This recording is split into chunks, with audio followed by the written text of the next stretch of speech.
Ang probinsya ng Aklan ay sagana sa yaman ng dagat, bundok at mga mangroves. Pero dito sa Barangay Kabulihan sa bayan ng Malay, may ipinagmamalaki rin silang waterfalls. Manghuhuli tayo ng igat, fresh water ito at nako ang background namin, ang ganda, may waterfalls dito sa Malay, Aklan.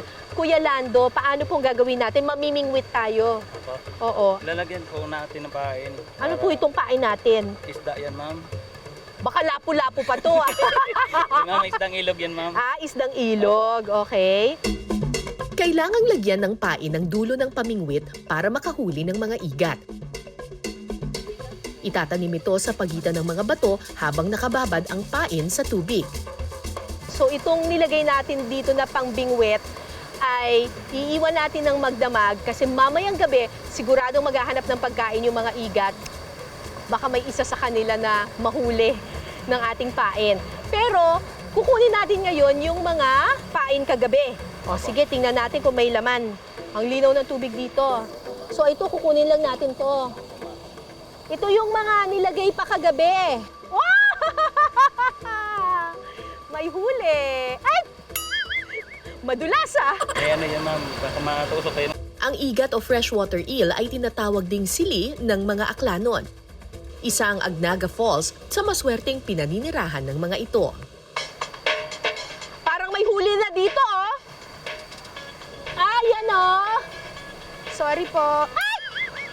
Okay, tanggalin na natin to. Paano natin tanggalin ang ano? Hahawakan siya? O, ma'am. Ganyan naman, ma'am.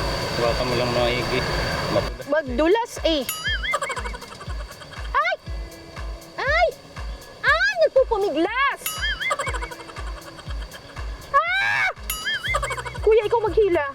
Tigas masyado, Matigas masyado. Pumasok talaga sa loob Yan. Huli ka. Ito yung nahuli natin na igat. At ngayon kasama ko dito si Ate Luisa na magluluto ng tinuom na sili. May sili tayo dito. Pero hindi Iba na yan, ma'am. Iba naman ito. Labuyo yan. Labuyo ang tawag nila dyan. Sili ang tawag nila sa igat. Ayan. So, ano naman yung tinuom? Dito natin lulutuin yung igat. Ang ibig sabihin na ata ng tinuom parang niluto, inihaw sa Dahon, ma'am. Sa dahon. Opo. Anong dahon ito? Ano to, ma'am? Blante. Blante? Opo. Para Blante. yung dito linuluto para mabilis malambot yung buto. Ay, wow, parang pressure cooker. Opo. Talaga? Opo. Lalambot ang buto? Opo. Kasi yun ang problema kapag kumain ng igat. Yung matigas. Hindi yung may buto-buto siya tapos dura mo yung buto, di ba? Minsan Opo. matinik, ang hirap. Kaya nga yung iba pag nagluto ng igat, tinatanggal pa muna yung buto. Ito ang liliit ng igat natin, ang hirap himayin. So, Dito po natin lulutuin. So dito sa Malay, Aklan, meron silang native na pressure cooker. Opo.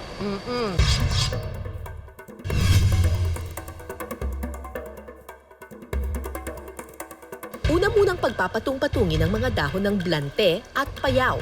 Saka ilalagay ang dahon ng batuan. Hindi po kayo familiar sa batuan. Ito po yung siya, Yan po. Yung bunga na po Ayan, yung dahon ito yung pa lang bunga ito. ng batuan.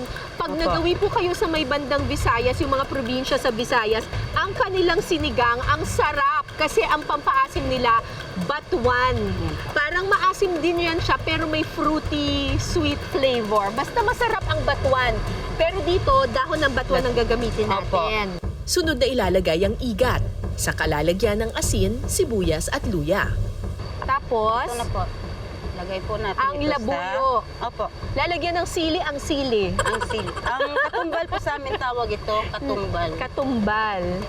Ayan. Ay, huwag masyadong marami. Baka maanghang. Lagyan natin tapos, lagyan natin ng Suka. suka. Huling ilalagay ang gata at tanglad. At tatalian gamit ang dahon ng niyog.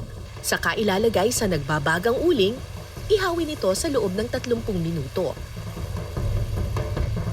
Tingin mo luto na yan, ate? Opo, ma'am. Luto na yan. Kunin na po natin. Tapos, Bubuksan saan po natin natin. siya ilalagay dito? Dito po natin ilalagay. Ang ganda ng kanilang plato, Yung, puno ng Saging, saging. Wow! Ayan na po siya. Wow! Lagay po natin dito. Sige, paano natin nilalagay? Ang galing nagkasabaw! Sabaw ng Wow! ano lang yan, ma'am, igat. Yan, ma'am. Ah, grabe! Wow, wawi! O, diba, walang ano siya. Hindi nasunog. Hindi nasunog yung dahon. Oh, tingnan nyo, yung dahon sa loob. Buong-buo pa rin siya. Wow, ang galing ng dahon na yan, ha? Pwede bang magtanim ng ganyan? Wow, look at Hirap na. this! Luto na! Excited na ako kumain. Luto na ang ating tinuom na igat. Wow, grabe. Ang bango, ate. Opo.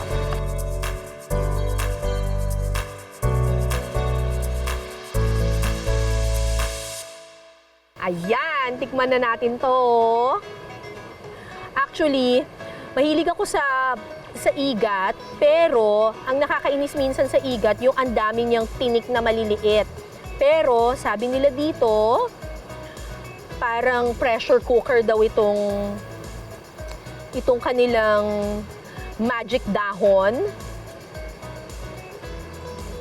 Harap! Ang sarap, panalo! Panalo! Tapos yung maliliit na mga buto-buto, wala na. Parang the pressure cooker na nga siya. Ang sarap ng flavor, may gata na may suka. Para siyang paksiw na ginataan. Ang sarap naman ito.